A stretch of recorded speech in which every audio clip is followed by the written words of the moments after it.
उन्वान कमी का एहसास। एक सबक आमोज कहानी। एक गांव में हमजा नाम का लड़का रहता था। इसके पास सब कुछ था, अच्छे कपड़े, खिलौने, मोबाइल, मगर फिर भी वो अक्सर उदास रहता और शिकवे करता कि मेरे पास सब कुछ नहीं।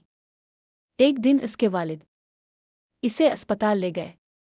वहां एक बच्चा था जिसके दोनों हाथ नहीं थे, फिर भी वो खुशी खुशी खेल रहा था।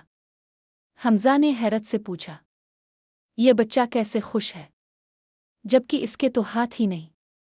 इसके वालिद ने मुस्करा कर कहा, क्योंकि वो इस पर खुश है जो उसके पास है, ना कि इस पर अफसोस करता जो नहीं। इस दिन के बाद हमजा ने कभी शको नहीं किया और शुक्रगुजार रहना सीख लिया। कहानी का सबक, जो कुछ हमारे पास है वो बहुत से लोगों की ख्वाहिश होती है। शुक्र